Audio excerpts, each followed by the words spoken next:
ಈ ದೇಶದಲ್ಲೇನೆ ಕರ್ನಾಟಕ ರಾಜ್ಯ counselling ವ್ಯವಸ್ಥೆನಲ್ಲಿ famous. ಅಂದ್ರೆ ಬೇರೆ ಈಗ ಉದಾಹರಣೆಗೆ ಅಕ್ಕಪಕ್ಕದ ರಾಜ್ಯಗಳು ತಗೊಂಡ್ರೆ ಅವರು ಇಂಜಿನಿಯರಿಂಗ್ ಸಪರೇಟ್ ಕೌನ್ಸಿಲಿಂಗ್ ಮಾಡ್ತಾರೆ, ಮೆಡಿಕಲ್ ಬೇರೆ, ಫಾರ್ಮ್ ಸೈನ್ಸ್ ಎಲ್ಲ. ಏನಾಗುತ್ತೆ ವಿದ್ಯಾರ್ಥಿಗಳು ಅಲ್ಲಿ ನಾನು ಹೀಗೇನೆ ಮಹಾರಾಷ್ಟ್ರದ್ದು ಒಂದು ಟೀಮ್ ನಮ್ಮಲ್ಲಿ ಸ್ಟಡಿ ಮಾಡೋದಕ್ಕೆ ಬಂದಾಗ ಸೀನಿಯರ್ ಅಧಿಕಾರಿಗಳ ಹತ್ರ ಚರ್ಚೆ ಮಾಡ್ತಾ ಇದ್ದೆ.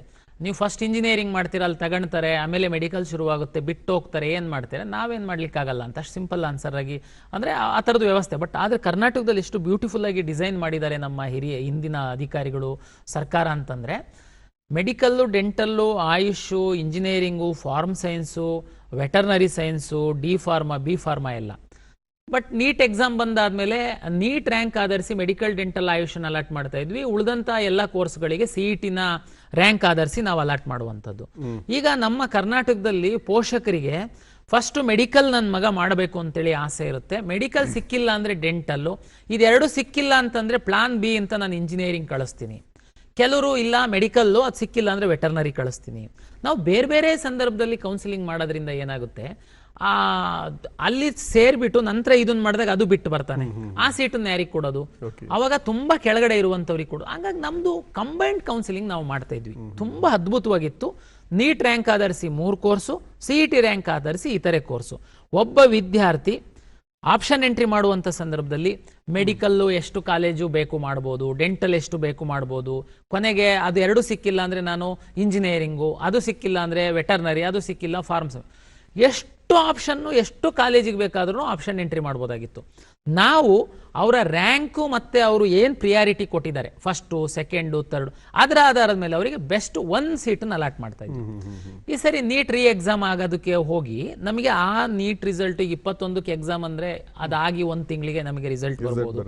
ಅದಾದಮೇಲೆ ಮೆಡಿಕಲ್, ಡೆಂಟಲ್, ಆಯುಷ್ದು ಟೈಮ್ ಟೇಬಲ್ ಬರುತ್ತೆ.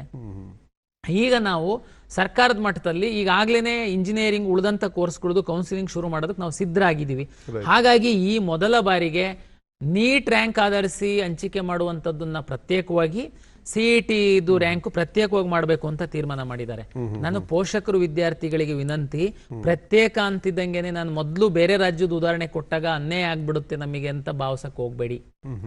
ನಾವು ಪ್ರತ್ಯೇಕ ಮಾಡ್ತು ಅಂತಂದ್ರೂ ಸಹ ನಾವು ಅದೆರಡನ್ನು ಕ್ಲಬ್ ಮಾಡ್ತೀನಿ ಮುಂದಿನ ದಿನಗಳಲ್ಲಿ. ಉದಾಹರಣೆಗೆ ಹೇಗೆ ಅಂದರೆ, ಹಿಂದೆ ಸಹ ನಮ್ಮ ವಿದ್ಯಾರ್ಥಿಗಳು ಫಸ್ಟ್ ರೌಂಡಲ್ಲಿ ಸೀಟ್ ಅಲಾಟ್ಮೆಂಟ್ ಮಾಡಿದಾಗ ಅಡ್ಮಿಷನ್ ಆಗೋದು ಕಂಪಲ್ಸರಿ ಇರಲಿಲ್ಲ. ಅವರು ಸೆಕೆಂಡ್ ರೌಂಡಿಗೆ ಆ ಸೀಟನ್ನು ಹೋಲ್ಡ್ ಮಾಡಿ ಬರುವಂಥದ್ದಕ್ಕೆ ಅವಕಾಶ ಇತ್ತು.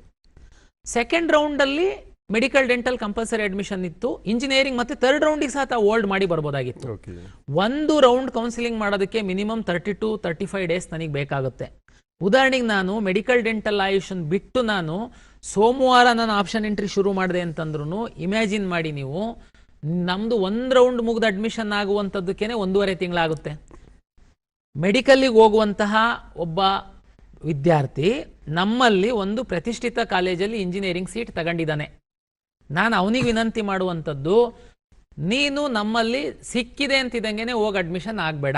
ಯಾಕೆಂದ್ರೆ ನೀನು ಹೋಲ್ಡ್ ಮಾಡಿ ನೆಕ್ಸ್ಟ್ ರೌಂಡಿಗೆ ಬರೋದಕ್ಕೆ ಅವಕಾಶ ಇದೆ. ಯಾಕೆಂದ್ರೆ ಎಷ್ಟೇ ಡಿಲೇ ಆಯಿತು ಅಂತಂದ್ರೂ ಸೆಕೆಂಡ್ ರೌಂಡಲ್ಲಂತೂ 100% ನಾವು ನೀಟ್ ರಿಸಲ್ಟ್ ಬಂದು ಕೌನ್ಸಿಲಿಂಗ್ ಶುರು ಮಾಡ್ತೀವಿ.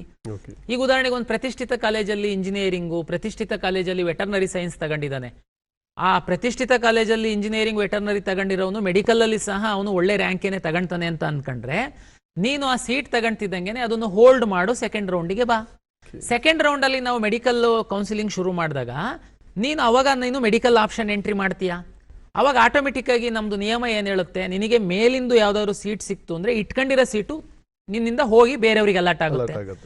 ಮೆಡಿಕಲ್ ಕೌನ್ಸಿಲಿಂಗ್ ಶುರು ಮಾಡಿದಾಗ ನಿನಗೆ ಮೆಡಿಕಲ್ ಸೀಟ್ ಸಿಕ್ತು ಅಂದ್ರೆ ನೀನು ಈಗ ಫಸ್ಟ್ ರೌಂಡಲ್ಲಿ ತಗೊಂಡಿರುವಂತಹ ಸೀಟು ನೀನು ಬಿಟ್ಟು ಕೊಡ್ತೀಯಾ, ಅವಾಗ ಕೆಳಗಡೆ ನಿನ್ಕಿಂತ ಜಸ್ಟ್ ಮೆರಿಟೋರಿಯಸ್ ಸ್ಟೂಡೆಂಟ್ಸ್ಗೆ ಆ ಸೀಟ್ ಸಿಗುತ್ತೆ. ಸರ್, ಇಲ್ಲಿ ಇದು ರ್ಯಾಂಕಿಂಗ್ ಇಲ್ಲಿ ವ್ಯತ್ಯಾಸ ಆಗಲ್ವಾ, ಬೇರೆ ಇದಾಗಲ್ವಾ, ರ್ಯಾಂಕಿಂಗಿಗೆ ಒಂದು ಜಸ್ಟಿಫೈ ಆಗುತ್ತಾ ಇಲ್ಲಿ ಅಂತ ಹೇಗೆ ಅಂತ? ಹೌದು, ಈಗ ಇದೇ ಜಸ್ಟಿಫೈ ಆಗುವಂತ ಹೇಳ್ತಿರುವಂತದ್ದು. ಹೇಗೆ ಅಂತಂದ್ರೆ, ಈಗ ಒಂದು ಮಗುಗೆ ನೀಟ್ ರ್ಯಾಂಕ್ ಒಂದಿದೆ, ಇಂಜಿನಿಯರಿಂಗ್ ರ್ಯಾಂಕ್ ಒಂದಿದೆ. ಎನಿವೇ ನಾವು ಹಿಂದೆ ಆದ್ರೂ ನೀಟ್ ರ್ಯಾಂಕ್ ಆಧರಿಸಿನೇ ಈ ಕೋರ್ಸಿಗೆ ಅಲಾಟ್ ಮಾಡ್ತಾ ಇದ್ವಿ. ಉಳಿದಿದ್ದು ನಮ್ದು KET, KCET ಯಲ್ಲಿ ಸಹ ನಾವು ಯಾವ ರೀತಿ ಕೊಡ್ತಾ ಇದೀವಿ ಅಂದ್ರೆ, ಇಂಜಿನಿಯರಿಂಗಿಗೆ ಒಂದು ಬೇರೆ ರ್ಯಾಂಕು, ಅಗ್ರಿಕಲ್ಚರಿಗೆ ಬೇರೆ ರ್ಯಾಂಕು, ವೆಟರ್ನರಿಗೆ ಬೇರೆ ರ್ಯಾಂಕು.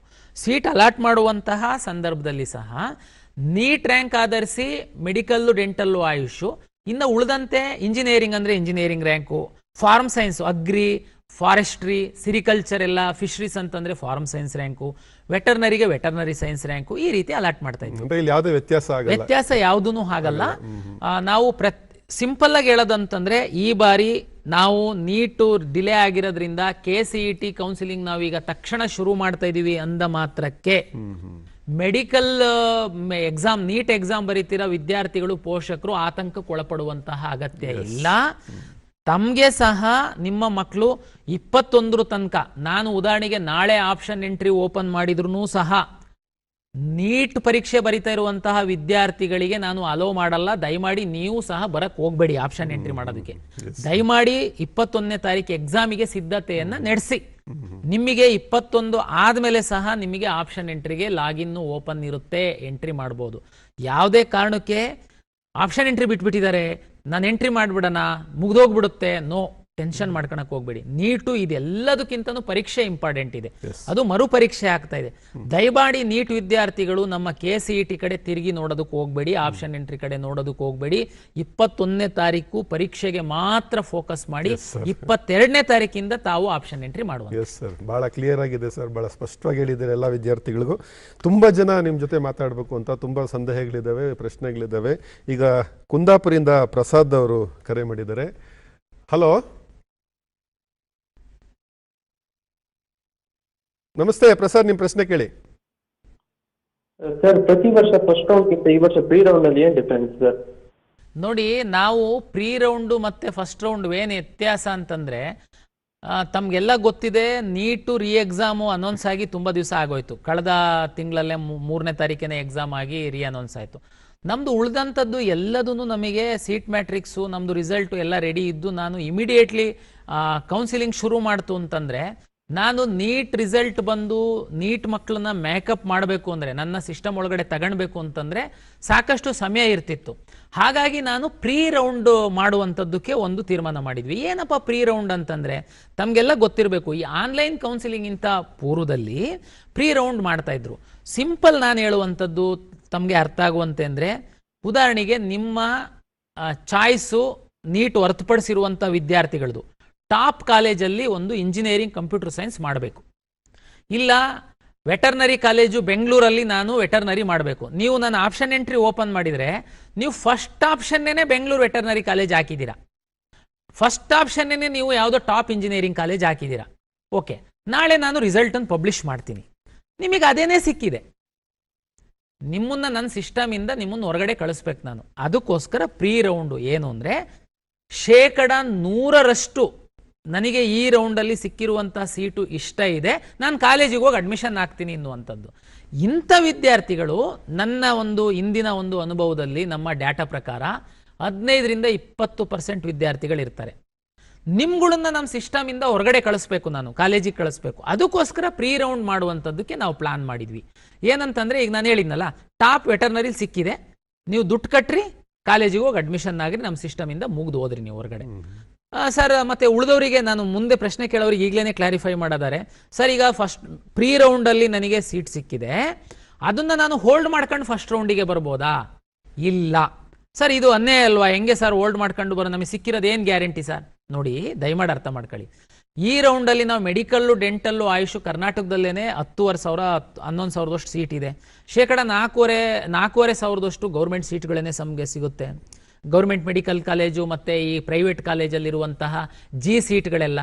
ಇಷ್ಟು ವಿದ್ಯಾರ್ಥಿಗಳು ಸಹ ಈಗ ನಮಗೆ ಭಾಗವಹಿಸಿರ್ತಾರೆ. ಅಂದರೆ ನೆಕ್ಸ್ಟ್ ರೌಂಡಿಗೆ ಅವರೆಲ್ಲ ಹೊರಗಡೆ ಹೋಗ್ತಾರೆ ಅಂತಂದರೆ ನಿಮಗೆ ಇನ್ನೂ ಉತ್ತಮವಾದಂತಹ ಸೀಟೇ ಸಿಗುತ್ತೆ. ಹಾಗಾಗಿ ನೀವು ಹೋಲ್ಡ್ ಮಾಡುವಂಥ ಅಗತ್ಯ ಇಲ್ಲ. ಪ್ರೀ ರೌಂಡಲ್ಲಿ ನನಗೆ ಸಿಕ್ಕಿರುವಂಥ ಸೀಟು 100% ನನಗೆ ತೃಪ್ತಿ ಆಗಿದೆ, ನಾನು ಹೋಗಿ ಕಾಲೇಜಿಗೆ ಅಡ್ಮಿಷನ್ ಆಗ್ತೀನಿ ಅನ್ನುವಂಥವ್ರಿಗೆ 2-3 ಡೇಸ್ ನಾನು ಆಪ್ಷನ್ ಕೊಡ್ತೀನಿ, ಫೀಸ್ ಕಟ್ಟಿ ಹೋಗಿ ಅಡ್ಮಿಷನ್ ಆಗಿ. ಇನ್ನು ಉಳಿದಂಥವ್ರು ದಯಮಾಡಿ ನೀವೇನೂ ಮಾಡುವ ಅಗತ್ಯ ಇಲ್ಲ, ನಮ್ಮ ಕೌನ್ಸಿಲಿಂಗ್ ಸಿಸ್ಟಮ್ ಒಳಗಡೆ ಇರ್ತೀರಾ, ತಾವು ಫಸ್ಟ್ ರೌಂಡಿಗೆ ಬರ್ತೀರಾ. ಫಸ್ಟ್ ರೌಂಡಲ್ಲಿ ಸರ್, ಫಸ್ಟ್ ರೌಂಡಲ್ಲಿ ಎಲ್ಲಿ ಮೆಡಿಕಲ್ದು ಬರುತ್ತೆ? ಓಕೆ, ತೊಂದರೆ ಇಲ್ಲ, ಸೆಕೆಂಡ್ ರೌಂಡಲ್ಲಂತೂ ಬಂದೇ ಬರುತ್ತೆ. ಫಸ್ಟ್ ರೌಂಡಲ್ಲಿ ಸಹ ನಿಮಗೆ ಒಳ್ಳೆ ಸಿಕ್ಕಿಲ್ಲ, ನಿಮಗೆ ಕಂಪಲ್ಸರಿ ಅಡ್ಮಿಷನ್ ಏನಿಲ್ಲ, ಫಸ್ಟ್ ರೌಂಡಲ್ಲಂತೂ ನಾವು ಹೋಲ್ಡ್ ಮಾಡೋದಕ್ಕೆ ಹೇಳ್ತೀವಿ. ಮತ್ತು ಈ ಬಾರಿ ನಾವು ಫಸ್ಟ್ ರೌಂಡಲ್ಲೇ ವಿಶೇಷ ಕೆಟಗರಿಗಳದನ್ನು ಡಿ ಕೆಟಗರೈಸೇಷನ್ ಮಾಡಿ ಮ್ಯಾಕ್ಸಿಮಮ್ ಸೀಟನ್ನು ನಾವು ಅಲ್ಲಿ ಅಲಾಟ್ ಮಾಡ್ತೀವಿ. ಫಸ್ಟ್ ರೌಂಡಲ್ಲಿ ಹೋಲ್ಡ್ ಮಾಡಕ್ಕೆ ಹೇಳಿ ಸೆಕೆಂಡ್ ರೌಂಡಿಗೆ ಬರೋದಕ್ಕೆ ಹೇಳ್ತೀವಿ. ಅವಾಗಂತೂ ಮೆಡಿಕಲ್ ಬಂದು ಇವ್ರು ಹೊರಗಡೆ ಹೋಗ್ತಾರೆ, ನಿಮಗೆ ಬೆಸ್ಟ್ ಸೀಟು ಅಪ್ಗ್ರೇಡೇಷನ್ ಆಗುತ್ತೆ. ಆ ಕಾರಣಕ್ಕೋಸ್ಕರ ಪ್ರೀ ರೌಂಡ್ ಅಂತಂದ್ರೆ ಸಿಕ್ಕಿರುವ ಸೀಟು 100% ನನಗೆ ಇಷ್ಟ ಆಗಿದೆ, ಕಾಲೇಜಿಗೆ ಹೋಗ್ತೀನಿ ಅನ್ನುವಂಥವ್ರಿಗೆ 2-3 ದಿನ ನಾನು ಓಪನ್ ಮಾಡಿಡ್ತೀನಿ ಅಡ್ಮಿಷನ್ ಆಗುವಂಥದ್ದಕ್ಕೆ ಪ್ರೀ ರೌಂಡು. ಫಸ್ಟ್ ರೌಂಡಲ್ಲಾದರೆ ನೀವು ಕಾಲೇಜಿಗೆ ಹೋಗ್ಬೋದು, ಸೀಟ್ ಹೋಲ್ಡ್ ಮಾಡಿ ನೆಕ್ಸ್ಟ್ ರೌಂಡಿಗೆ ಬರ್ಬೋದು. ನನಗೆ ಇಷ್ಟ ಇಲ್ಲ ಅಂತಂದರೆ ಚಾಯ್ಸ್ 3 ಹಾಕಿ ಆ ಕಾಲೇಜ್ ಡಿಲೀಟ್ ಆಗಿ ನಮ್ಮ ಸಿಸ್ಟಮಲ್ಲಿ ಇರ್ಬೋದು. ಚಾಯ್ಸ್ 4 ಹಾಕಿ ನನಗೆ ಕೌನ್ಸಿಲಿಂಗೇ ಬೇಡ, ನಾನು ಮ್ಯಾನೇಜ್ಮೆಂಟಲ್ಲಿ ಅಡ್ಮಿಷನ್ ಆಗಿದ್ದೀನಿ ಅಂತ ಹೊರಗಡೆ ಹೋಗ್ಬೋದು. ಇದೇ 2 ವ್ಯತ್ಯಾಸ ಪ್ರೀ ಆ್ಯಂಡ್ ಫಸ್ಟ್ ರೌಂಡಿಗೆ. ಎಸ್ ಸರ್, ಈಗ ಮತ್ತೊಂದು ಕರೆ ಇದೆ. ಮೈಸೂರಿಂದ ಉಷಾ ಕರೆ ಮಾಡಿದ್ದಾರೆ. ನಮಸ್ತೆ ಉಷಾ ಅವರೇ, ನಿಮ್ಮ ಪ್ರಶ್ನೆ ಕೇಳಿ. ಸರ್ ನಮಸ್ತೆ. ಅದೇ ನಮ್ಮ ಮೊಮ್ಮಗಳು ಇಂಜಿನಿಯರಿಂಗ್ ಕಾಲೇಜು ಕೌನ್ಸಿಲಿಂಗ್ ಹೋಗ್ತಾಳೆ, ಆದರೆ ಮೆಡಿಕಲ್ಗೆ ಫಸ್ಟು ನಮಗೆ ಪ್ರಿಫರೆನ್ಸ್ ಇರೋದು. ಇಂಜಿನಿಯರಿಂಗ್ ಕಾಲೇಜ್ ನಾವು ಬುಕ್ ಮಾಡಿಬಿಡ್ತೀವಿ, ಆದರೆ ಮೆಡಿಕಲ್ದು ರಿಸಲ್ಟು ಬರಲ್ಲ, ಕೌನ್ಸಿಲಿಂಗು ತಡ ಆಗುತ್ತೆ. ಇದು ಈ ಸೀಟ್ನ ಎಷ್ಟು ದಿವಸದವರೆಗೂ ನಮಗೆ ಎತ್ತಿಟ್ಟಿರ್ತೀರಾ ಅಂತ ಒಂದು. ಸರ್, ಈಗ ಗೌರ್ಮೆಂಟ್ ಸೀಟ್ ಮೆಡಿಕಲ್ ಕಾಲೇಜು ಅಂತ ಒಂದು, ಪ್ರೈವೇಟ್ ಕಾಲೇಜ್ ಗೌರ್ಮೆಂಟ್ ಸೀಟು, ಈ ಥರ ಒಟ್ಟೊಟ್ಟೆ 2 ಬುಕ್ ಮಾಡ್ಬೋದಾ ಸರ್? ನೋಡಿ, ಈಗ ನೀವು ಮೊದಲು ಕೇಳಿರೋ ಪ್ರಶ್ನೆಗೆ ನಾವು ಇಂಜಿನಿಯರಿಂಗ್ ಸೀಟು ಬುಕ್ ಮಾಡಿಬಿಡ್ತೀವಿ. ನೋಡಿ, ಬುಕ್ಕಿಂಗ್ ಅನ್ನೋ ಪ್ರಶ್ನೆ ಇಲ್ಲ. ನೀವು KA ಮುಖಾಂತರ ಕೌನ್ಸಿಲಿಂಗಲ್ಲಿ ನಿಮ್ಮ ಮಗು ಇಂಜಿನಿಯರಿಂಗ್ ರ್ಯಾಂಕ್ ಚೆನ್ನಾಗಿತ್ತು ಅಂತಂದರೆ ಎಲ್ಲ ಇವತ್ತು ಯಾರು ನೋಡ್ತಾ ಇದ್ದೀರಾ ಎಲ್ಲರಿಗೆ ನಾನು ವಿನಂತಿ ಮಾಡುವಂಥದ್ದು, ದಯಮಾಡಿ ಅರ್ಥ ಮಾಡ್ಕೊಳ್ಳಿ. ಕರ್ನಾಟಕ ಪರೀಕ್ಷಾ ಪ್ರಾಧಿಕಾರದ ಮೂಲಕ 45% ಇಂಜಿನಿಯರಿಂಗ್ ಸೀಟ್ಗಳನ್ನ ನಾವೇ ಅಲಾಟ್ ಮಾಡ್ತಾ ಇದ್ದೀವಿ. ರಾಜ್ಯದಲ್ಲಿ 17 ಇಂಜಿನಿಯರಿಂಗ್ ಸರ್ಕಾರಿ ಇಂಜಿನಿಯರಿಂಗ್ ಕಾಲೇಜ್ ಇದೆ, 8 ಅನುದಾನಿತ ಇಂಜಿನಿಯರಿಂಗ್ ಕಾಲೇಜ್ ಇದೆ. ಸರ್ಕಾರಿ ಕಾಲೇಜಲ್ಲಿ 100%, ಅನುದಾನಿತ ಕಾಲೇಜಲ್ಲಿ 95% ಸೀಟ್ಗಳನ್ನ ನಾವೇ ಅಲಾಟ್ ಮಾಡ್ತಾ ಇದ್ದೀವಿ. ಉಳಿದಂತ ಎಲ್ಲ ಖಾಸಗಿ ಕಾಲೇಜುಗಳಲ್ಲಿ 45% ಸೀಟನ್ನ ನಾವು ಅಲಾಟ್ ಮಾಡ್ತಾ ಇದ್ದೀವಿ. ಹಾಗಾಗಿ ನೀವು ಬುಕ್ಕಿಂಗ್ ಅಂದ್ರೆ ಏನಾದರೂ ಮ್ಯಾನೇಜ್ಮೆಂಟಲ್ ಬುಕ್ಕಿಂಗ್ ಅಂದಿದ್ದಕ್ಕೆ ನಾನು ಇದು ಹೇಳ್ತಾ ಇದ್ದೀನಿ. ತಾವು ದಯಮಾಡಿ ಹೋಗಿ ಬುಕ್ಕಿಂಗ್ ಮಾಡುವಂಥದ್ದಿಲ್ಲ. ಓಕೆ, ನಮ್ಮ ಕೌನ್ಸಿಲಿಂಗಲ್ಲಿ ಭಾಗವಹಿಸ್ತೀರಾ ನೀವು, ನಿಮಗೆ ಇಂಜಿನಿಯರಿಂಗ್ ಸೀಟ್ ಅಲಾಟ್ ಆಗಿದೆ, ಆದರೆ ನಿಮ್ಮ ಉದ್ದೇಶ ಮೆಡಿಕಲ್ ಇದೆ, ಎಷ್ಟು ದಿವಸದ ತನಕ ನೀವು ಕಾಯ್ಬೋದು ಅನ್ನುವಂಥದ್ದು. ನಾನು ಮೊದಲೇನೆ ಹೇಳ್ದಂಗೆ ತಮಗೆ ಫಸ್ಟು ರೌಂಡಲ್ಲಿ ಮೆಡಿಕಲ್ಲು, ಡೆಂಟಲ್ಲು, ಆಯುಷ್ ಬರದೆ ನಾನು ಕೌನ್ಸಿಲಿಂಗ್ ಶುರು ಮಾಡಿದ್ದೀನಿ. ನಿಮ್ಮ ಮಗುಗೆ ಒಂದು ಇಂಜಿನಿಯರಿಂಗ್ ಕಾಲೇಜ್ ಸೀಟ್ ಸಿಕ್ಕಿದೆ, ತಾವು ಅದನ್ನು ಅಡ್ಮಿಷನ್ ಆಗಕ್ಕೆ ಹೋಗಬೇಡಿ, ತಾವು ಹೋಲ್ಡ್ ಮಾಡಿ ಸೆಕೆಂಡ್ ರೌಂಡಿಗೆ ಬರ್ತೀರಾ. 99% ಸೆಕೆಂಡ್ ರೌಂಡಲ್ಲಿ ನಾನು ಈ ಮೆಡಿಕಲನ್ನು ಇನ್ಕ್ಲೂಡ್ ಮಾಡ್ತೀನಿ.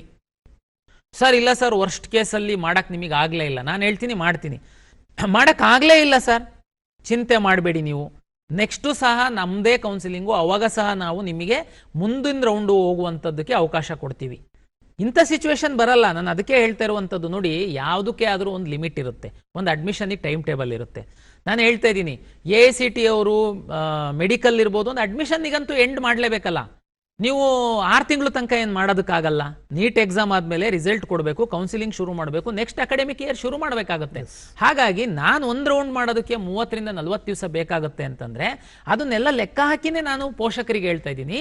ನೀವು ಮೆಡಿಕಲ್ ಆಸ್ಪಿರೆಂಟ್ ಆಗಿತ್ತು ಅಂತಂದರೆ ನೀವು ನೀಟ್ ಎಕ್ಸಾಮನ್ನು ದಯಮಾಡಿ 21ಕ್ಕೆ ಚೆನ್ನಾಗಿ ಬರೀರಿ, ನಂತರ ನಮ್ಮ ಕೌನ್ಸಿಲಿಂಗಲ್ಲಿ ಭಾಗವಹಿಸ್ರಿ.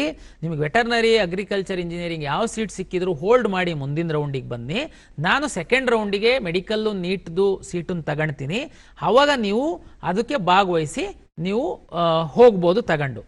ತಾವು ಇನ್ನೊಂದು ಪ್ರಶ್ನೆ ಕೇಳಿದರೆ, ಇದು ಬಹುತೇಕ ಎಲ್ಲ ಪೋಷಕರಿಗೆ ಒಂದು ಡೌಟ್ ಇರುತ್ತೆ. ಪ್ರತಿ ಮೆಡಿಕಲ್ ಕಾಲೇಜಲ್ಲಿ 4 ಥರದ ಸೀಟ್ ಇರುತ್ತೆ. G ಸೀಟು ಗೌರ್ಮೆಂಟ್ ಮೆಡಿಕಲ್ ಕಾಲೇಜಲ್ಲಿ ಒಂದೇ ಥರದ್ದಿರುತ್ತೆ, G seat government seat. Private medical ಕಾಲೇಜಿಗೆ ಬಂದಂಥ ಸಂದರ್ಭದಲ್ಲಿ G ಸೀಟು ಅಂದರೆ ಗೌರ್ಮೆಂಟ್ ಸೀಟ್ ಇರುತ್ತೆ, P seat higher fees last year ಒಂದು 12.5 ಲಕ್ಷದಷ್ಟಿತ್ತು, ಅದು ಒಂದು 40% ಸೀಟ್ ಇರುತ್ತೆ. ಗೌರ್ಮೆಂಟ್ ಸೀಟ್ 40% ಇರುತ್ತೆ. ಗೌರ್ಮೆಂಟ್ ಸೀಟ್ 1.5 ಲಕ್ಷದಷ್ಟಿತ್ತು, 1.60 ಇತ್ತು ಲಾಸ್ಟ್ ಇಯರು. ಗೌರ್ಮೆಂಟ್ ಮೆಡಿಕಲ್ ಕಾಲೇಜಲ್ಲಿ ತುಂಬ 64-65 ಸಾವಿರ ಇತ್ತು. ನಮ್ಮ ವೆಬ್ಸೈಟಲ್ಲಿದೆ, ಫೀಸ್ ಡೀಟೇಲ್ಸ್ ತಾವು ನೋಡ್ಬೋದು. ಇನ್ನು 2 ಕೆಟಗರಿ NRI ಮತ್ತು ಮ್ಯಾನೇಜ್ಮೆಂಟ್ ಸೀಟು.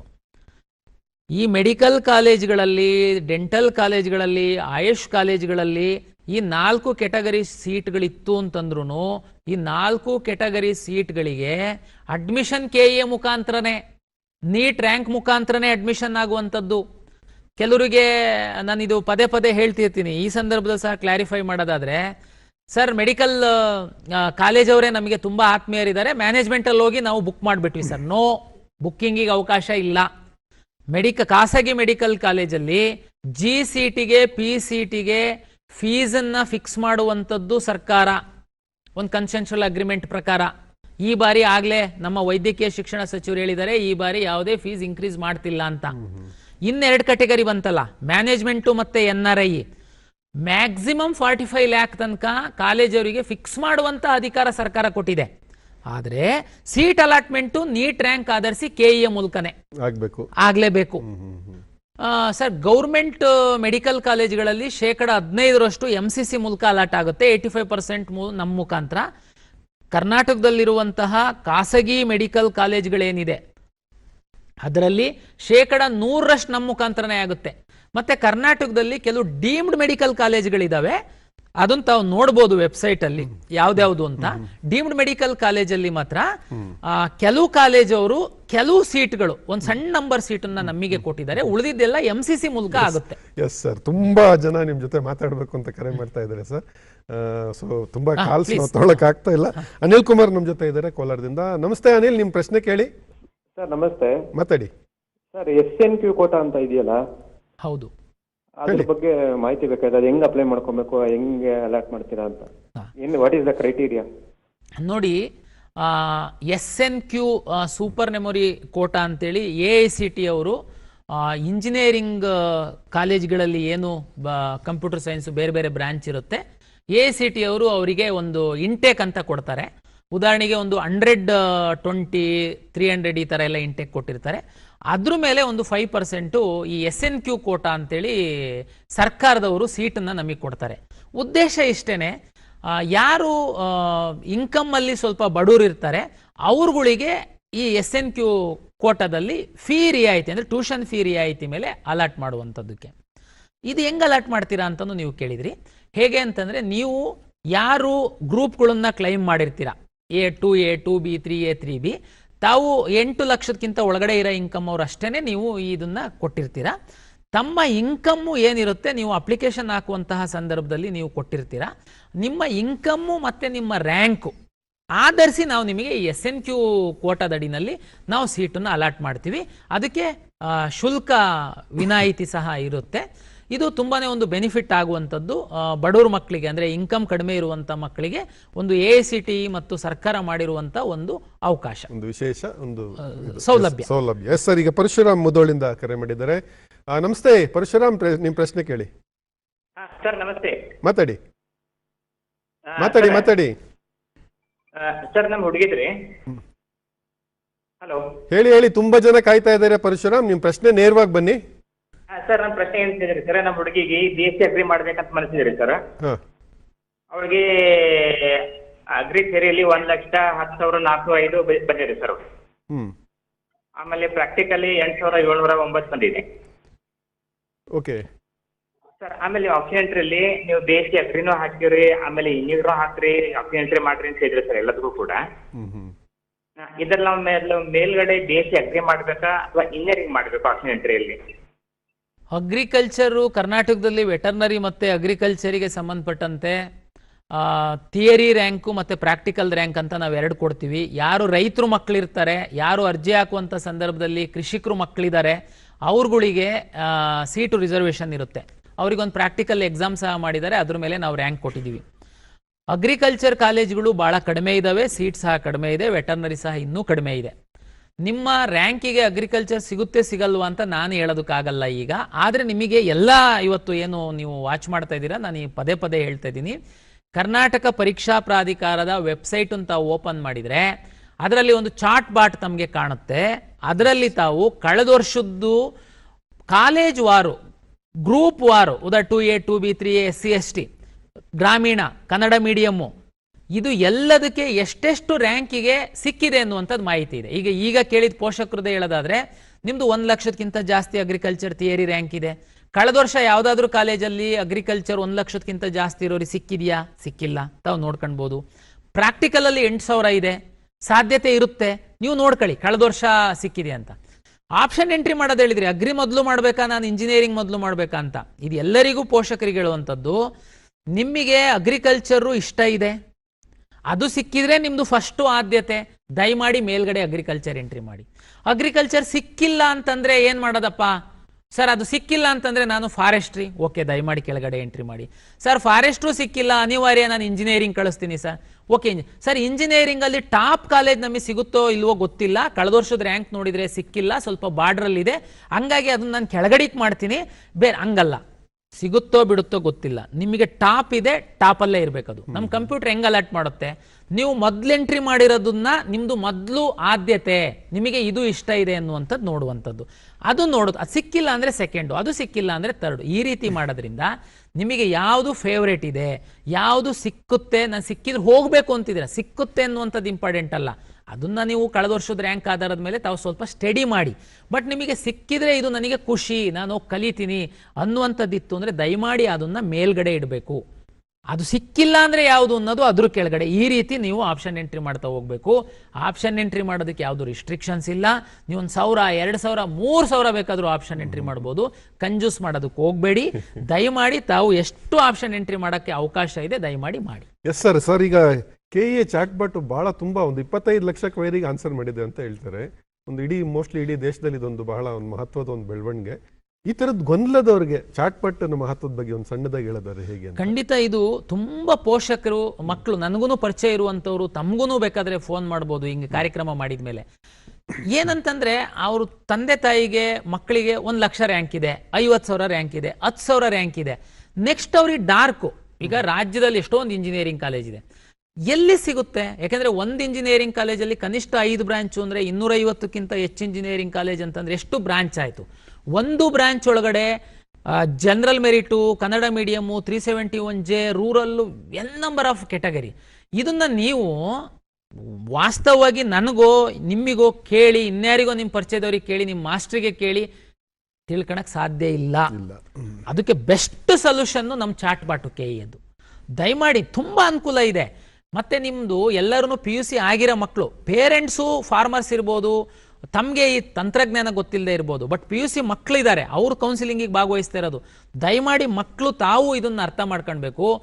ಮೊಬೈಲಲ್ಲಿ ಬೇರೆ ಬೇರೆ ಸೋಷಿಯಲ್ ಮೀಡಿಯಾ ನೋಡೋದನ್ನು ಬಿಟ್ಟು ನಮ್ಮ KEA ವೆಬ್ಸೈಟಿಗೆ ಬಂದು ಚಾಟ್ ಬಾಟಲ್ಲಿ, ಉದಾಹರಣೆಗೆ ನಿಮ್ಮದು 50,000 ರ್ಯಾಂಕ್ ಇದೆ, ನೀವು ಇಂಜಿನಿಯರಿಂಗ್ ಮಾಡಬೇಕು ಕಂಪ್ಯೂಟರ್ ಸೈನ್ಸಲ್ಲಿ ಅಂತ ನಿಮ್ಮ ಆಸೆ ಇದೆ, ಇನ್ನೊಬ್ರದ್ದು ಯಾರ್ದು 5,000 ರ್ಯಾಂಕ್ ಇದೆ, ವೆಟರ್ನರಿನೇ ಮಾಡಬೇಕು ಅಂತ ನಿಮ್ದು ಆಸೆ ಇದೆ, ದಯಮಾಡಿ ಸಿಂಪಲ್, ಯಾರಿಗೆ ಕೇಳೋದಕ್ಕೆ ಹೋಗ್ಬೇಡಿ. ನೀವು ನಮ್ಮ ವೆಬ್ಸೈಟಿಗೆ ಬನ್ನಿ, ಚಾಟ್ ಬಾಟಲ್ಲಿ ಹೋಗಿ, ಏನು ನಾನೊಬ್ಬ ಪೇರೆಂಟ್ ಆಗಿ ನಿಮಗೆ, ಇಲ್ಲ ನಾನೊಬ್ಬ ಸ್ಟೂಡೆಂಟ್ ಆಗಿ ಏನು ಬರುತ್ತೆ, 5,000 ರ್ಯಾಂಕಿಗೆ ವೆಟರ್ನರಿ ಕರ್ನಾಟಕದಲ್ಲಿ ಎಷ್ಟು ಕಾಲೇಜ್ ಇದ್ದಾವೆ, ಉದಾಹರಣೆಗೆ ನಾನು 3B ಇದ್ದೀನಿ, ನನ್ನ 3Bಗೆ ಕಳೆದ ವರ್ಷ ಯಾವ ಕಾಲೇಜಲ್ಲಿ ಯಾವ ರೌಂಡಲ್ಲಿ ಸಿಕ್ಕಿರ್ಬೋದು, ರ್ಯಾಂಕ್ ವೈಸ್ ಕೇಳ್ಬೋದು, 3B ವೈಸ್ ಕೇಳ್ಬೋದು, ಕಾಲೇಜ್ ವೈಸ್ ಕೇಳ್ಬೋದು, ಪ್ರಶ್ನೆಗಳನ್ನು ಕೇಳಿ, ಆ ಚಾಟ್ ಬಾಟ್ ನಿಮಗೆ ಉತ್ತರ ಕೊಡುತ್ತೆ. 5,000 ರ್ಯಾಂಕಿಗೆ ಬೆಂಗಳೂರು ವೆಟರ್ನರಿ ಕಾಲೇಜಲ್ಲಿ ಸೆಕೆಂಡ್ ರೌಂಡಲ್ಲಿ ಎಷ್ಟಕ್ಕೆ ನಿಂತಿತ್ತು ಅಂತ ಹೇಳಿದ್ರೆ, ಆ 3B ಒಳಗಡೆ 2,000ಕ್ಕೆ ನಿಂತಿತ್ತು, ಅದು ತೋರಿಸ್ಬಿಡುತ್ತೆ ನಿಮಗೆ ಗೊತ್ತಾ. ಇಲ್ಲ ಕಳೆದ ವರ್ಷ ವೆಟರ್ನರಿ ಕರ್ನಾಟಕದಲ್ಲಿರುವ ಎಲ್ಲ ಕಾಲೇಜುಗಳಲ್ಲಿ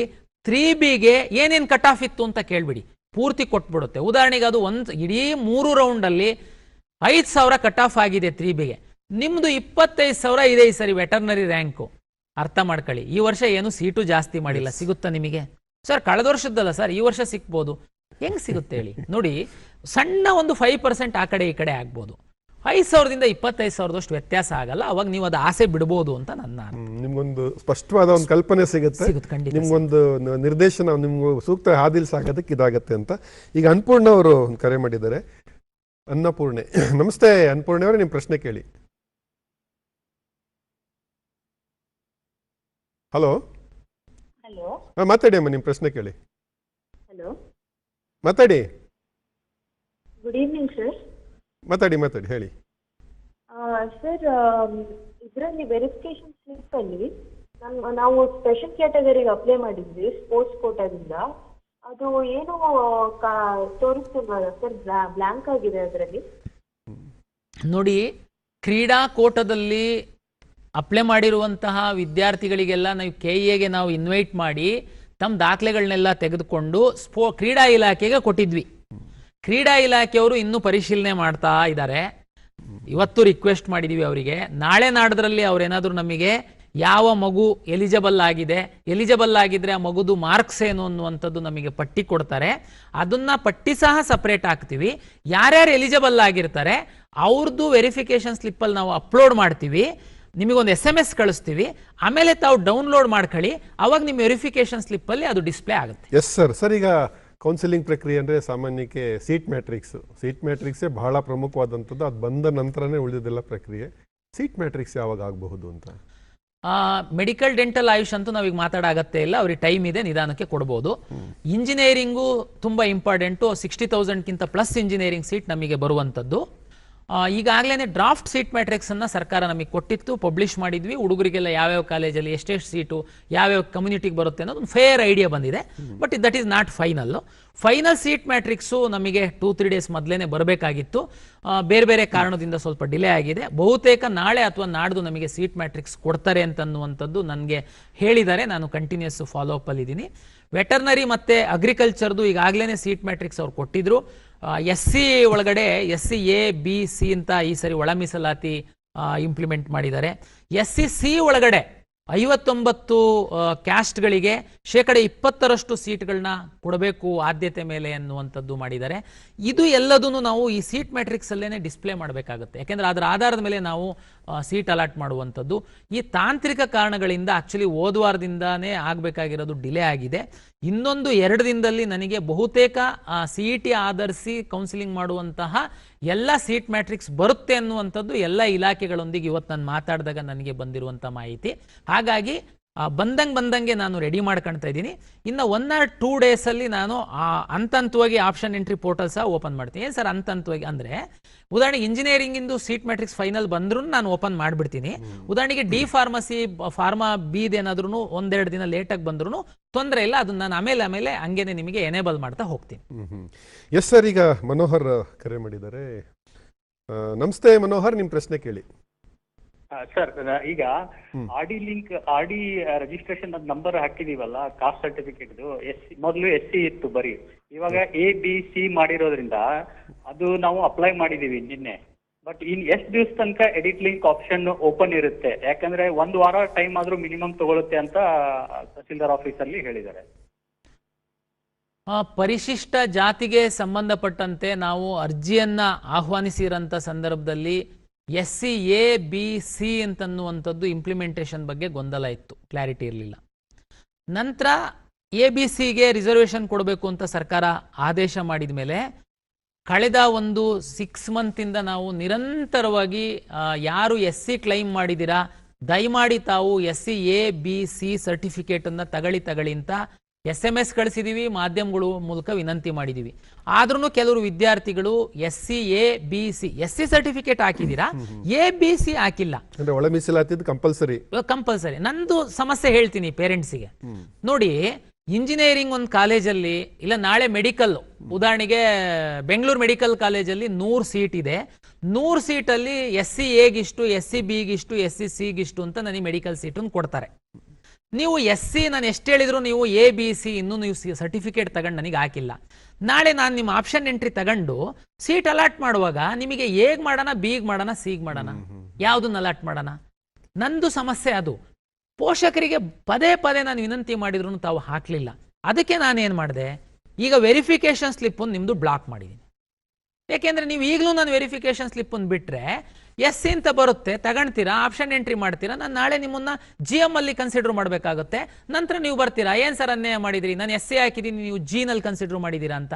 ಯಾಕೆಂದ್ರೆ ನಾನು ABC ಅಂತ ನನ್ನ ಹತ್ರ ಸೀಟ್ ಇದಾವೆ, SC ಅಂತ ಸೀಟೇ ಇಲ್ಲ ನನ್ನ ಹತ್ರ. SC A ಇದೆ, B ಇದೆ, C ಇದೆ, ಹೆಂಗೆ ಸೀಟ್ ಅಲಾಟ್ ಮಾಡಲಿ? ನಿಮ್ಮ ಕೇಳಿದ ಪ್ರಶ್ನೆಗೆ ಬರ್ತೀನಿ. ನಿಜವಾಗೂ ಹೇಳೋದು ಅಂತಂದ್ರೆ, ಒಂದ್ಸರಿ ನಾನು ವೆರಿಫಿಕೇಶನ್ ಸ್ಲಿಪ್ ಬಿಟ್ಟು ಕೌನ್ಸಿಲಿಂಗ್ ಶುರು ಮಾಡಿದ್ರೆ ನೋ ಎಡಿಟ್ ಕೊಡಲೇಬಾರ್ದು.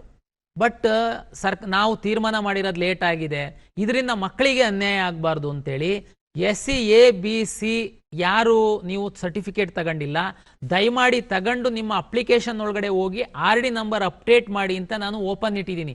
ಸರ್ ಎಲ್ಲಿವರೆಗೆ ಇಡ್ತೀರಾ? ಎಲ್ಲಿವರೆಗೆ ಇಡ್ಬೋದು ನೀವೇ ತೀರ್ಮಾನ ಮಾಡಿ. ಆಪ್ಷನ್ ಎಂಟ್ರಿ ಮಾಡಿ ನಾನು ಸೀಟ್ ಅಲಾಟ್ ಮಾಡೋ ತನಕ ಅಂತೂ ಇಡ್ಬೋದು ಅಷ್ಟೇನೆ. ಅದಾದ್ಮೇಲೆ ಅಂತೂ ಅಲಾಟ್ ಮಾಡುವಾಗ ನೀವು ಯಾರು ಇರ್ತೀರಾ ನಿಮ್ದು ನಕ್ಕಂಡು ನಾನು ಅಲಾಟ್ ಮಾಡ್ತೀನಿ ಅಷ್ಟೇನೆ. ಆಮೇಲೆ ನೀವು ಆಪ್ಷನ್ ಎಂಟ್ರಿ ಕ್ಲೋಸ್ ಆಗೋದ್ರೊಳಗಡೆ ನೀವು ಅಪ್ಡೇಟ್ ಮಾಡಲಿಲ್ಲ ಅಂತಂದ್ರೆ ನಿಮ್ದು ಆಪ್ಷನ್ ಎಂಟ್ರಿ ಮಾಡಕ್ಕೆ ಆಗಲ್ಲ ಅಲ್ವಾ, ಯಾಕೆಂದ್ರೆ ನಿಮಗೆ ವೆರಿಫಿಕೇಶನ್ ಸ್ಲಿಪ್ ಬರಲ್ಲ, ಅಂದ್ರೆ ಅವಕಾಶನ ಕಳ್ಕೊಳ್ತಾರೆ ಅಂತ. ಅವಕಾಶ ಕಳ್ಕೊಂತಾರೆ. ಅದಕ್ಕೆ ಸರ್ 1 ವಾರ ತಗೊಳ್ತಾರೆ ತಹಶೀಲ್ದಾರು. ದಯಮಾಡಿ ತೊಂದರೆ ಇಲ್ಲ, 1 ವಾರ ಅಂದ್ರೂ 7 ದಿವಸ ಅಷ್ಟೇನೆ. ಬಟ್ ನೀವು ಓಡಾಡಿ ದಯಮಾಡಿ ಮಾಡಿಸಿ. ಅದು ಬಿಟ್ರೆ ನನಗೆ ಬೇರೆ ಬೇರೆ ಕಡೆಯಿಂದ ಫೋನ್ ಬರ್ತಾ ಇದೆ, ಇಲ್ಲ SC ಹಾಕಿದ್ದಾರೆ ನೀವು ಅಲೋ ಮಾಡಿ. ದಯಮಾಡಿ ಅರ್ಥ ಮಾಡ್ಕೊಳ್ಳಿ, ಮಾಡಕ್ಕಾಗಲ್ಲ.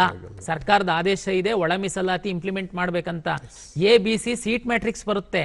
ಹಾಗಾಗಿ ನಿಮ್ಮ ಅನುಕೂಲಕ್ಕೆ ನೀವು ದಯಮಾಡಿ, ಮಗುಗೆ ತೊಂದರೆ ಆಗುತ್ತೆ, SC ABC ತಗೊಂಡು ನೀವು ಆಪ್ಷನ್ ಎಂಟ್ರಿ ಕ್ಲೋಸ್ ಆಗೋದ್ರೊಳಗಡೆ ನಾನು ಓಪನ್ ಇಟ್ಟಿರ್ತೀನಿ, ಅಪ್ಡೇಟ್ ಮಾಡಿ ವೆರಿಫಿಕೇಶನ್ ಸ್ಲಿಪ್ ಡೌನ್ಲೋಡ್ ಮಾಡ್ಕೊಂಡು ಆಪ್ಷನ್ ಎಂಟ್ರಿ ಮಾಡಿ. Yes sir.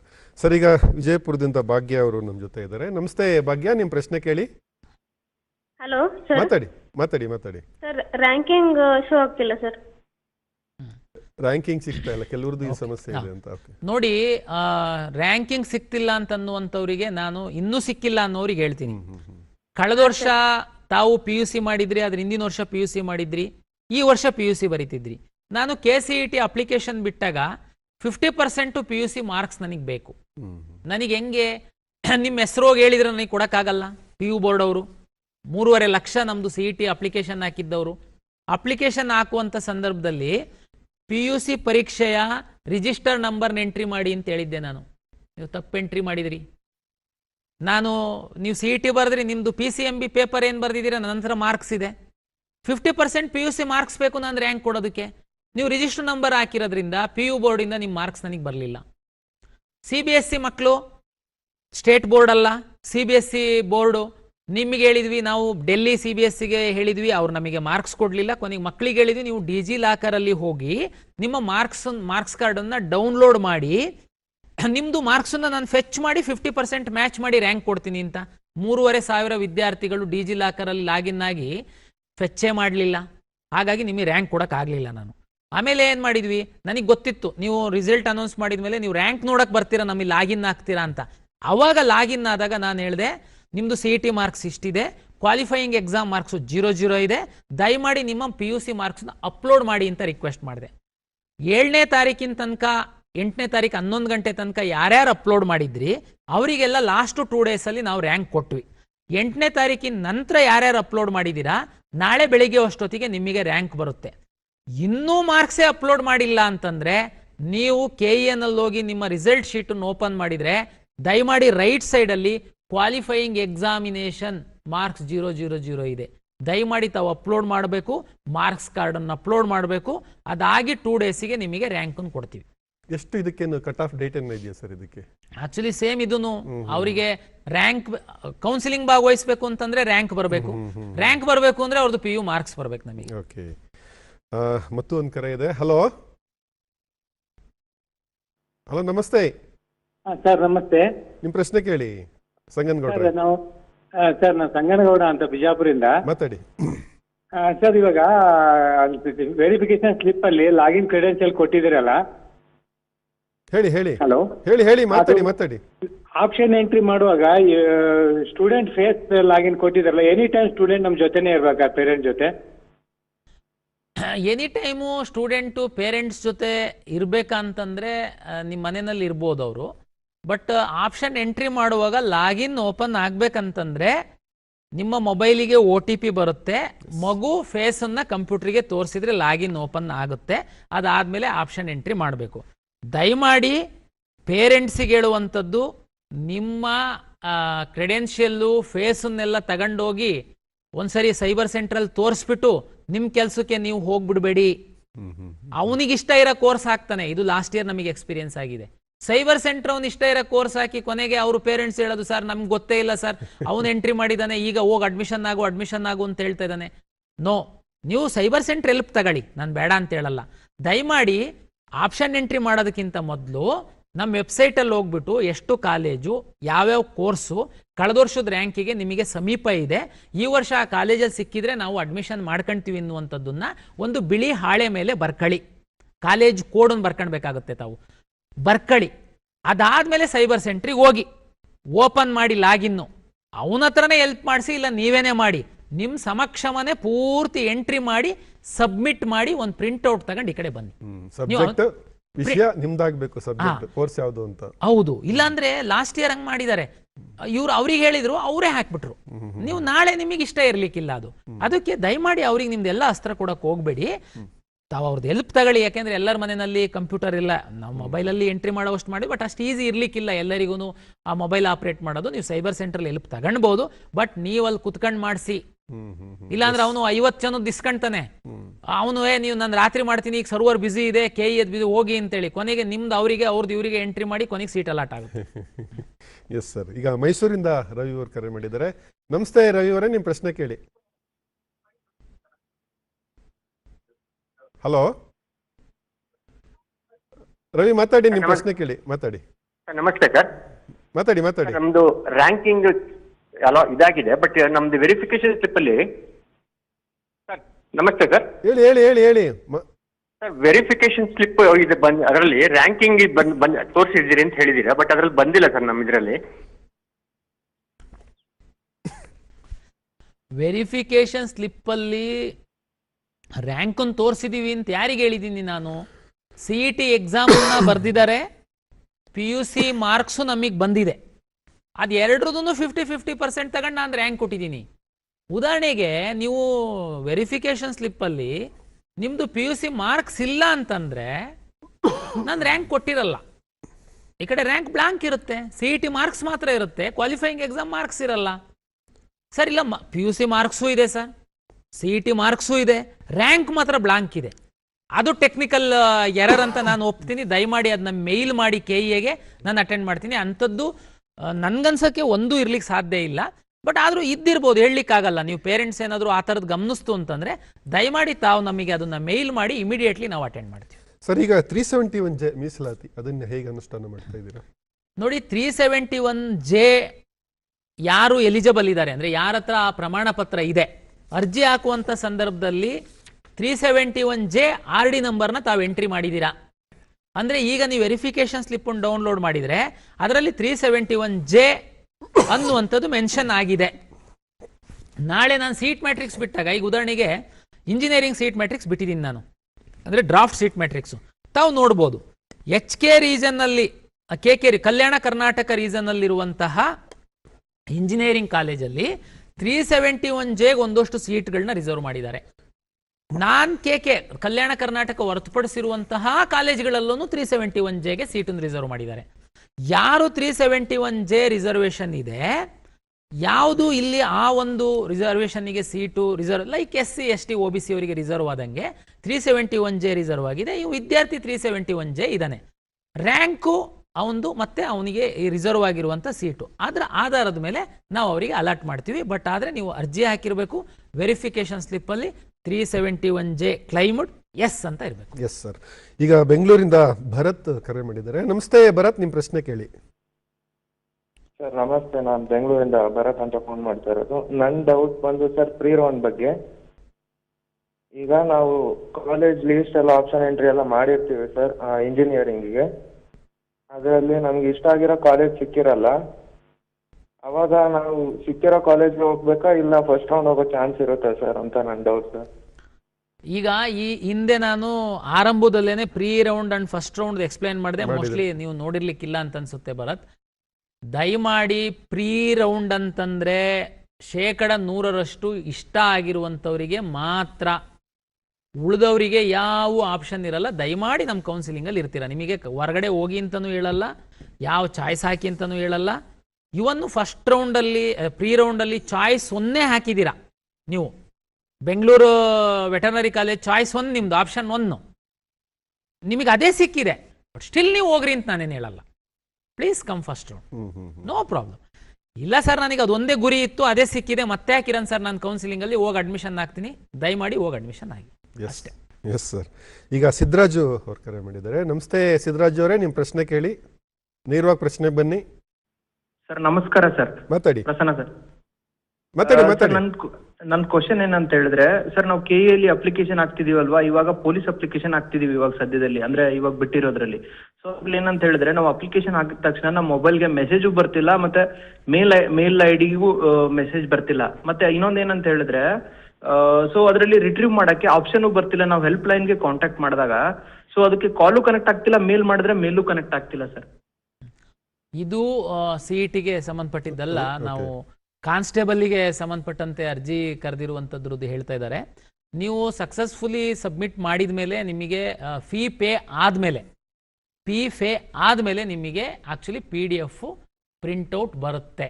ಬಂದಿಲ್ಲ ಅಂತಂದರೆ ಅದು ಫೀಸ್ 4 ಸ್ಟೇಜಸ್ ಇದೆ. ಅದು ಅಪ್ಲಿಕೇಶನ್ ಹಾಕುವಾಗ ಲಾಸ್ಟ್ ಸ್ಟೇಜ್ ಬಂದು ಪೇಮೆಂಟು. ಒಂದ್ಸರಿ ಪೇಮೆಂಟ್ ಸಕ್ಸಸ್ಫುಲಿ ಬಂತು ಅಂತಂದರೆ ನಿಮಗೆ ಅಪ್ಲಿಕೇಶನ್ ನೀವೇನು ಹಾಕಿದ್ದೀರಾ ಅದರದ್ದು PDF ಪ್ರಿವ್ಯೂ ಅಂತ ಬರುತ್ತೆ. ಪ್ರಿವ್ಯೂ ನೋಡಬೇಕು ತಾವು. ಅವಾಗ ಏನಾದರೂ ಎಡಿಟ್ ಇದ್ರೆ ಬೇಕಾದ್ರೂ ಮಾಡ್ಬೋದು. ಅದಾದಮೇಲೆ ನೀವು ಸಬ್ಮಿಟ್ ಅಂತೇಳಿ ಕೊಡ್ತು ಅಂತಂದರೆ ಆಮೇಲೆ ನಿಮಗೆ ಅಪ್ಲಿಕೇಶನ್ ಬರುವಂಥದ್ದು. ಬಹುತೇಕ ನಿಮ್ಮದು ಪೇಮೆಂಟ್ ಆಗಿಲ್ಲದೆ ಇರ್ಬೋದು, ಏನಾದರೂ ಕಾರಣ ಇರ್ಬೋದು. ಆಮೇಲೆ ನಿಮಗೆ ಮೇಲ್ ಬರ್ತಿಲ್ಲ ಅಂತೇಳಿ ಹೇಳಿದರೆ, ಮತ್ತು SMS ಬರ್ತಿಲ್ಲ ಅಂತ ಹೇಳಿದ್ದೀರಾ. ನಿಮ್ಮದು ಮಾತ್ರನಾ ಇಲ್ಲ ಬೇರೆಯವ್ರದ್ದು ಆಗಿದೆಯಾ ನಾನು ಚೆಕ್ ಮಾಡ್ತೀನಿ. ಬಟ್ ಆಪ್ಷನ್ ಇದೆ, ಫೈನಲ್ ಪ್ರಿಂಟ್ಔಟು ಈ ವಿದ್ಯಾರ್ಥಿಗಳಿಗೆ ಬರುತ್ತೆ. ಒಂದು KEA ಒಂದು ರೀತಿ ಇಡೀ ದೇಶದಲ್ಲಿ ಒಂದು ಕ್ರಾಂತಿಕಾರಕವಾಗಿ ಕಾರ್ಯನಿರ್ವಹಿಸ್ತಾ ಇದೆ ಅನ್ನುವಂಥದ್ದು. ಅಂದರೆ 7 ದಿವಸದಲ್ಲಿ ರಿಸಲ್ಟ್ ಕೊಡ್ತೀರಿ ಅಂತ ಇದ್ದೀನಿ, ಹೇಗೆ sir how it is possible ಅಂತ ಅಲ್ಲ? ಅಪಾರ್ಟ್ ಫ್ರಮ್ ದಿಸ್ ಇದು ಒಂದು ಪಾರ್ಟು, ಹೇಗೆ ಹೌ ಇಟ್ ಈಸ್ ಪಾಸಿಬಲ್ ಅಂತ ಈಗ ನಾವು ಆ ಸ್ಪೀಡ್ ಮಾಡಲಿಕ್ಕೆ ಕಾರಣ ಏನು ಅಂತಂದರೆ ಒಂದು ಈ ಕಾಮನ್ ಎಂಟ್ರೆನ್ಸ್ ಎಕ್ಸಾಮ್ಗಳು PGCET, DCET, KCET ಎಲ್ಲ ಮಾಡ್ತೀವಿ. ಜೊತೆಗೆ ನಾವು ಒಂದಷ್ಟು ಸ್ಪರ್ಧಾತ್ಮಕ ಪರೀಕ್ಷೆಗಳನ್ನ ಸಹ ನಾವು ಮಾಡ್ತೀವಿ. ಸ್ಪರ್ಧಾತ್ಮಕ ಪರೀಕ್ಷೆಗಳಲ್ಲಿ ಹೊರಗೆ ವಿದ್ಯಾರ್ಥಿಗಳಿಗೆ ಪೋಸ್ಟ್ ಎಕ್ಸಾಮ್ ಅಂದರೆ ಎಕ್ಸಾಮ್ ಆದ ನಂತರ ಸುಮಾರು ಅನುಮಾನಗಳು, OMR ತಿದ್ದುತ್ತಾರಂತೆ, ಅದು ಇದು ಅಂತ. ಅದಕ್ಕೆ ನಾವು ಈ ಫಾಸ್ಟ್ ಪ್ರೋಸೆಸ್ ಮಾಡುವಂಥದ್ದಕ್ಕೆ ಶುರು ಮಾಡಿದ್ವಿ. ಏನಂತಂದರೆ ಈಗಂತೂ ನಾವು ರಾಜ್ಯದಲ್ಲಿ ಮೊನ್ನೆ MBA ಮತ್ತು MCAಗೆ PGCET ಮಾಡಿದಾಗ 5 ಜಿಲ್ಲೆಗಳಲ್ಲಿ ನಾವು ಬೆಂಗಳೂರು ಸೇರಿ 6 ಜಿಲ್ಲೆಗಳಲ್ಲಿ ನಾವು ಸ್ಕ್ಯಾನಿಂಗ್ ಮಾಡಿದ್ದೀವಿ. ಅಲ್ಲಲ್ಲೇ ಜಿಲ್ಲೆಯಲ್ಲಿ ಹೋಗಿ ಜಿಲ್ಲಾಧಿಕಾರಿಗಳ ಕಚೇರಿನಲ್ಲಿ ಎಕ್ಸಾಮ್ ಆಗಿ ಬರ್ತಿದ್ದಂಗೆ ವಿತಿನ್ 2 hours OMR ಸ್ಕ್ಯಾನ್ ಅಂದರೆ ಐ-ಎಂಡ್ ಸ್ಕ್ಯಾನಿಂಗ್ ಮಿಷಿನ್ ನಾವು ಪರ್ಚೇಸ್ ಮಾಡಿದ್ದೀವಿ KEA ವತಿಯಿಂದ. 1 ನಿಮಿಷಕ್ಕೆ 120 OMR ಸ್ಕ್ಯಾನ್ ಆಗುತ್ತೆ. ಹಂಗಾಗಿ ಅವತ್ತೇ ಎಕ್ಸಾಮಿನೇಷನ್ ಆಗ್ತಿದ್ದಂಗೆ OMR ಸ್ಕ್ಯಾನ್ ಮಾಡಿ ನೆಕ್ಸ್ಟ್ ಡೇನೇ ಕೀ ಆನ್ಸರ್ ಬಿಟ್ಟು ಅಬ್ಜೆಕ್ಷನ್ಸ್ ಏನಾದ್ರೂ ಇದ್ದರೆ ತಗೊಂಡು ನಾವು 5 ದಿನ 6 ದಿನದೊಳಗಡೆ ರಿಸಲ್ಟ್ ಕೊಡ್ತೀವಿ. ಇದು 2 ರೀತಿ. ಒಂದು ನಮ್ಮ ಒಂದು ಇದನ್ನ ಸಾಮರ್ಥ್ಯವನ್ನು ಜಾಸ್ತಿ ಮಾಡ್ಕೊಂಡಿದ್ದೀವಿ. ಅದು ಅನಿವಾರ್ಯತೆ ಯಾಕಿತ್ತು ಅಂತಂದರೆ ಒಂದು ಸಂಸ್ಥೆ ಮೇಲೆ, ಒಂದು ವ್ಯವಸ್ಥೆ ಮೇಲೆ ವಿದ್ಯಾರ್ಥಿಗಳಿಗೆ ನಂಬಿಕೆ ಬರಬೇಕು ಅನ್ನುವಂಥದ್ದು ಹಿನ್ನೆಲೆ ಒಳಗಡೆ ನಾವು ಈ ಶ್ರಮವನ್ನು ವಹಿಸಿದ್ವಿ. ಅದು ಪ್ರತಿಫಲವನ್ನು ಎಸ್ ಸರ್ 11.5 ಲಕ್ಷ OMR ಸ್ಕ್ಯಾನ್ ಮಾಡೋದು it's not a easy thing ಅದು. ಎಸ್ ಸರ್, ಈಗ ಮತ್ತೊಂದು ಕರೆ ಇದೆ. ಹಲೋ ನಮಸ್ತೆ ಹರೀಶ್, ನಿಮ್ಮ ಪ್ರಶ್ನೆ ಕೇಳಿ. ಸರ್ ಏನಿಲ್ಲ ಸರ್, ಮಾತಾಡಿ. ನಮ್ಮೊಂದು ಜನರಲ್ ಕ್ವಶನ್. ಈಗ ಎಲ್ಲ ಟ್ರಾನ್ಸ್ಪರೆನ್ಸಿ ಅಂತ ಹೇಳ್ತಾರೆ. ಮುಂಚೆ 2017 ಇಂದ ಮುಂಚೆ ಬರೀ ಈಗ ಈ ಬರೀ CET ನಂಬರ್ ಹಾಕಿ ಅವ್ರ ತಂದೆ ತಾಯಿ ಹೆಸರು ಯಾವ ಕ್ಯಾಟಗರಿನಲ್ಲಿ ಸೀಟ್ ತಗೊಂಡಿದ್ದಾರೆ ಅಂತ ಹಾಕ್ತಾ ಇದ್ರು, ಡಿಸ್ಪ್ಲೇ ಮಾಡ್ತಿದ್ರು ಪ್ರತಿ ರೌಂಡ್ ಅಲ್ಲೂ. ಈಗ ಒಂದು 4-5 ವರ್ಷದಿಂದ ಆ ತರ ಮಾಡ್ತಾ ಇಲ್ಲ. ಯಾಕೆಂದ್ರೆ ಯಾರೋ ಒಬ್ಬ 2A ಕ್ಯಾಟಗರಿಯನ್ನು 2B ಕ್ಯಾಟಗರಿನಲ್ಲಿ ಸೀಟ್ ತಗೊಂತಾನೆ. ಇದು ಜನರಲ್, ಪ್ರತಿ ರೌಂಡ್ ಅಲ್ಲೂ ಟ್ರಾನ್ಸ್ಪರೆನ್ಸಿ ಇರಬೇಕು ಅಂತ ಯಾಕೆ ಇದನ್ನು ಮಾಡಬಾರ್ದು ಅಂತ ಸರ್. ನಿಮ್ಮ ಪ್ರಶ್ನೆ ಅರ್ಥ ಆಗಿದೆ ಹರೀಶ್. Okay yes. ಈಗ 2017ಕ್ಕಿಂತ ಮೊದಲು ಮಾಡ್ತಿದ್ರು, ಈಗ ಮಾಡ್ತಿಲ್ಲ ಅಂತನ್ನುವಂಥದ್ದಲ್ಲ. ತಾವು ನಮ್ಮ ವೆಬ್ಸೈಟಲ್ಲಿ ಹೋಗಿ ನೋಡಿ.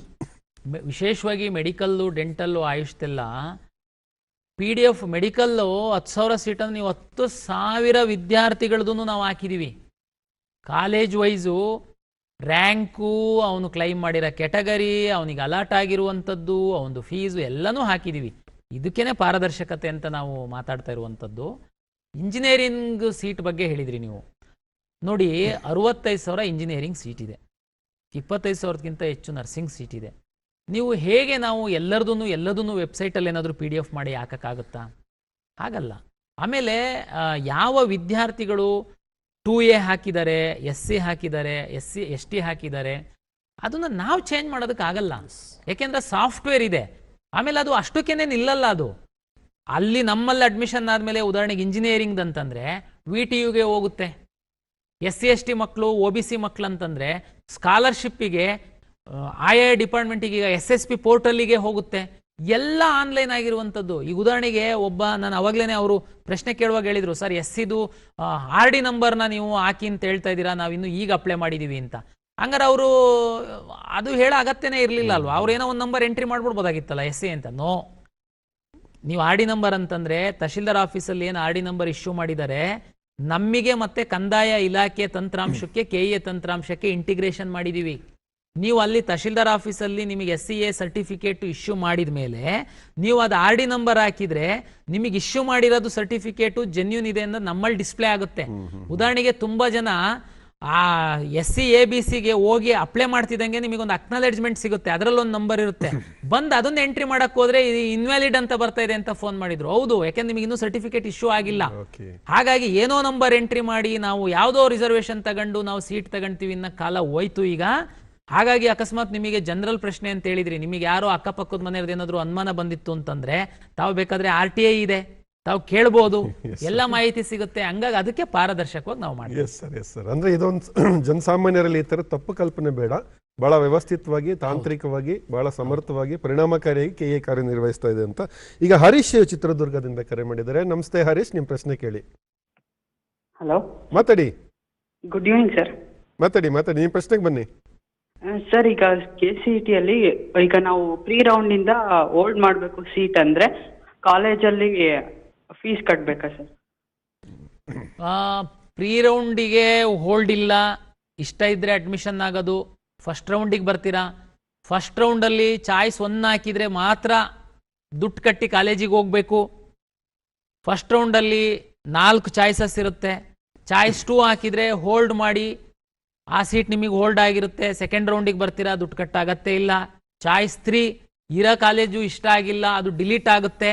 ಉಳಿದಿದ್ದೆಲ್ಲ ನಿಮ್ಮ ಲಾಗಿನ್ ಒಳಗಡೆ ಇರುತ್ತೆ. ತಾವು ಸೆಕೆಂಡ್ ರೌಂಡಿಗೆ ಬರ್ತೀರಾ, ನೀವು ದುಡ್ಡು ಕಟ್ಟಾಗತ್ತೆ ಇಲ್ಲ. ಚಾಯ್ಸ್ 4 ಹಾಕೋರು ನಮ್ಮ ಸಿಸ್ಟಮಿಂದ ಹೊರಗಡೆ ಹೋಗ್ತಾರೆ.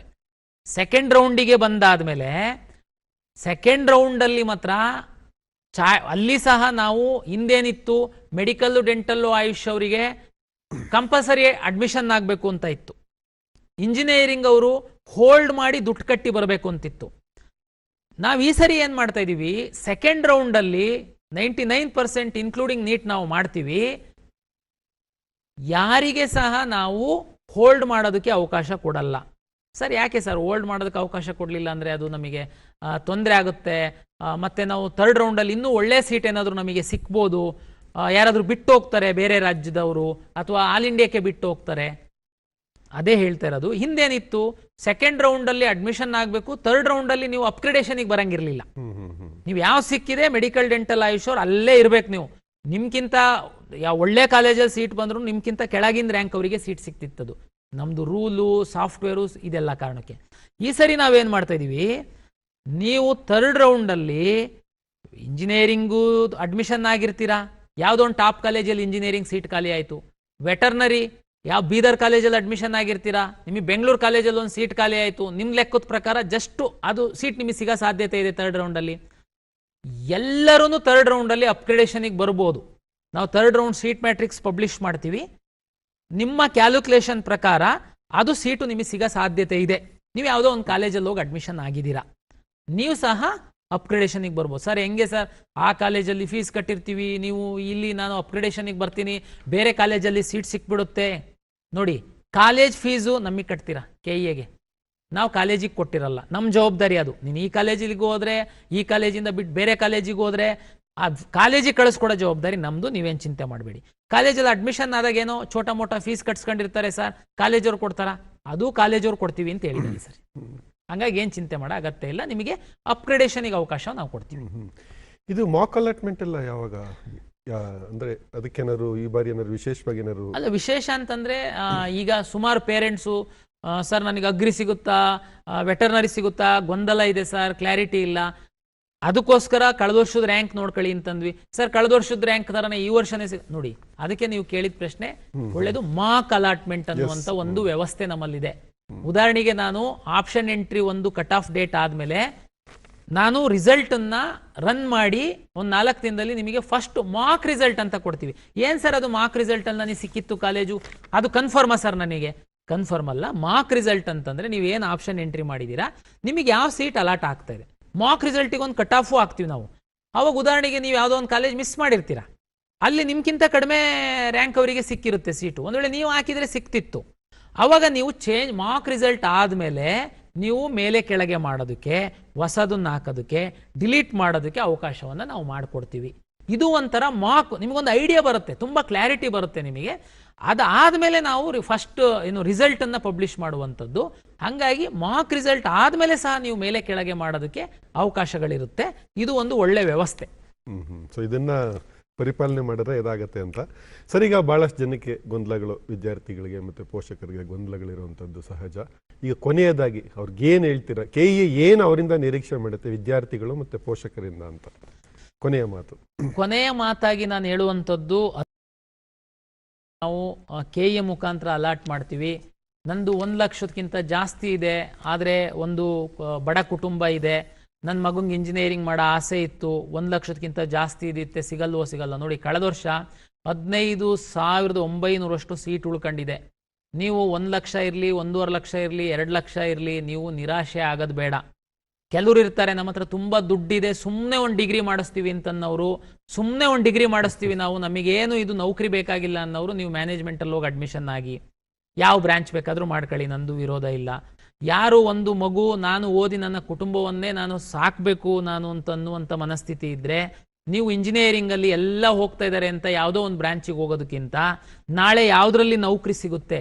ನೀವು ನೋಡಿ, ಹೋದ ವರ್ಷ ಮೆಕ್ಯಾನಿಕಲ್ಲು, ಸಿವಿಲ್ಲು, ಆಟೋಮೊಬೈಲಲ್ಲೆಲ್ಲ ಸಾಕಷ್ಟು ಸೀಟ್ಗಳು ಉಳ್ಕೊಂಡಿದ್ದಾವೆ. ನಮ್ಮ ಸರ್ಕಾರಿ ಇಂಜಿನಿಯರಿಂಗ್ ಕಾಲೇಜಲ್ಲಿ ಕೋರ್ ಬ್ರಾಂಚ್ಗಳಿಗೆ ಬರೀ 22,000 ರೂಪಾಯಿ ಫೀಸ್ ಇತ್ತು. ನೀವು ಅಂಥ ಕೋರ್ಸ್ಗಳನ್ನ ಮಾಡಿದರೆ ನಿಮಗೆ ನೌಕರಿ ಗ್ಯಾರಂಟಿಯಾಗಿ ಸಿಗುತ್ತೆ. ಹಾಗಾಗಿ ಒಟ್ರಾಸಿ ಎಲ್ಲ ಮಾಡ್ತಾರೆ ಅಂತ ಮಾಡಕ್ಕೆ ಹೋಗ್ಬೇಡಿ. ನಾಳೆ ಯಾವುದು ನಮಗೆ ಜೀವನಕ್ಕೆ ದಾರಿ ಆಗುತ್ತೆ, ನಮಗೆ ನಾಳೆ ಯಾವುದು ನೌಕರಿ ಸಿಗುತ್ತೆ, ಇದನ್ನ ಸ್ವಲ್ಪ ಸ್ಟಡಿ ಮಾಡಿ ನೀವು ನಮ್ಮಲ್ಲಿ ಆಪ್ಷನ್ ಎಂಟ್ರಿ ಮಾಡಿ. 1.5 ಲಕ್ಷ ಇದೆ, ನನಗೆ ಸೀಟೇ ಸಿಗಲ್ಲ, ಇಂಜಿನಿಯರಿಂಗೇ ಸಿಗಲ್ಲ ಅನ್ನೋ ಕನ್ಕ್ಲೂಷನಿಗೆ ಬರೋದಕ್ಕೆ ಹೋಗ್ಬೇಡಿ. ಸಿಗುತ್ತೆ, ಬ್ರಾಂಚ್ ಮೇಲೆ ವ್ಯತ್ಯಾಸ ಆಗುತ್ತೆ. ಆ ಬ್ರಾಂಚ್ ಸರ್ ಹಂಗಾರೆ ಬ್ರಾಂಚಲ್ಲಿ ಅದು ಹೋಗಿಲ್ಲ ಅಂತಂದರೆ ಅದಕ್ಕೆ ಅಷ್ಟೊಂದು ಡಿಮ್ಯಾಂಡ್ ಇಲ್ಲ, ಹಂಗಿರಲ್ಲ. ಅದು ನಿಮಗೆ ಜ್ಞಾನ ಇಲ್ಲ ಅಂತನ್ನುವಂಥದ್ದು. ಎಲ್ಲ ಬ್ರಾಂಚ್ಗಳಲ್ಲೂ ಅದರದೇ ಆದಂತಹ ನಿಮ್ಮ ಸ್ಕಿಲ್ ಮೇಲೆ ನೌಕರಿಗೆ ಅವಕಾಶ ಇರುತ್ತೆ. ತಾವು ಸಮಾಧಾನವಾಗಿ ಕೆಲವ್ರ ಹತ್ರ ತಿಳ್ಕೊಂಡು ಉದ್ಯೋಗ ಬೇಕು ನನ್ನ ಕುಟುಂಬಕ್ಕೆ ಅಂತನ್ನುವಂಥವ್ರು ಸ್ವಲ್ಪ ವಿಚಾರ ಮಾಡಿ ಆಪ್ಷನ್ ಎಂಟ್ರಿ ಮಾಡಿ ಅನ್ನುವಂಥದ್ದು ನನ್ನ ವಿನಂತಿ.